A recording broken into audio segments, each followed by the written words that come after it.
बाहेती श्रीमती बबीता जी गौड़, आप यहीं हैं? यहीं हैं तीनों बैठे? ठीक, अच्छा। राधे राधे महाराज जी। महाराज जी, जो भगवान का नाम नहीं लेते फिर भी अच्छे से रहते हैं, और जो भगवान का नाम लेते हैं परेशानी में रहते हैं, क्या फर्क है? कौन बोला? ये तीनों। हाँ, ऐसा देखा भी जाता है। क्या होता है कि जैसे कोई प्रभु का नाम जप नहीं कर रहा और बड़ा लौकिक पदार्थों से भरा पूरा देखा जाता है, सुखी देखा जाता है, तो उसमें हमारे भागवतिक विधान में एक सिस्टम है। जो भगवत मार्ग से विमुख आचरण, पापाचरण, अधर्माचरण करता है और आपको सुखी नजर आ रहा हो, तो उसके बहुत थोड़े पुण्य हैं।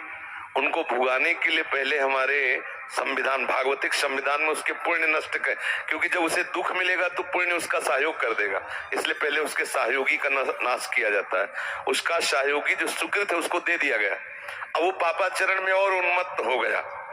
अब उसके वो सुकृत चल रहे हैं, इसलिए उसे जुकाम भी नहीं होगा, और वो सुकृत उसके नष्ट हो रहे हैं। और जिस दिन उसके सुकृत नष्ट हुए, फिर मिटिया मेट होते हुए देखा है। शास्त्रों का विधान तो है ही, हमने देखा है। एक ठाकुर रामबली सिंह जमींदार आसपास बंदूक लेके चलते, ऐसा बच्चापन में को देखा हमने।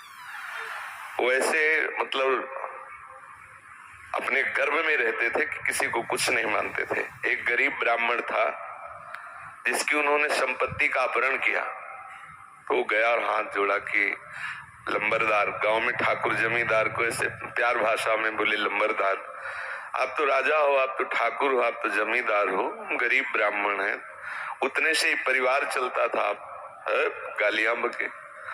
उन्होंने पैर छुआ ब्राह्मण ने ऐसे और रो दिया और वापस आ गया।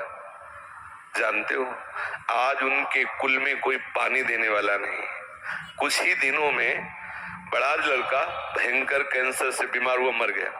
दूसरा दिमाग खराब हो गया, तीसरे की टांग टूट गई, चौथा लेवरी करके उनको जो खवाने वाला था पीलिया हो गई।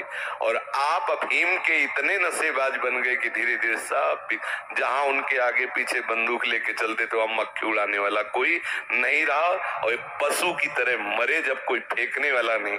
ऐसी स्थिति होता क्या है कि शुभ कर्म जब तक हमें वहां के हमारे भागवतिक विधान में सिस्टम है, यदि आप अधिक पाप करेंगे तो आपके जल्दी से जल्दी शुभ कर्म आपको दिए जाएंगे कि वो नष्ट हो, तब तुम्हारा नाश शुरू होगा।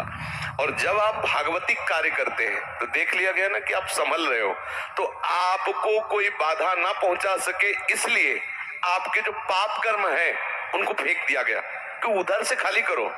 जो उसके शत्रु पक्ष के पाप कर्म जमा है उसको नष्ट करने के लिए उनको भेजो, क्योंकि इस समय धर्म निष्ठा में ये पचा जाएगा। तो उसके पाप कर्म आते हैं और धर्म में प्रबल होकर के उन पाप कर्मों को भोगता, धर्मात्मा बन के चलता है। जिस दिन उसके पाप नष्ट हुए वो सुकृत और ये वर्तमान के सुकृत मिल गए, उस दिन जय हो जाती, उसकी कोई पराजय सजयती, त्रिभुवन में उसकी जय जयकार हो जाती, और उस पापात्मा का ऐसा नाश होता है कोई पानी देने वाला नहीं मिलता। ऐसा नहीं है कि पापी पुरुष मौज से है और धर्मात्मा कष्ट से है, उसके रहस्य को नहीं जानती, इसलिए तुम्हें ऐसा लगता है। समझ पा रही हो?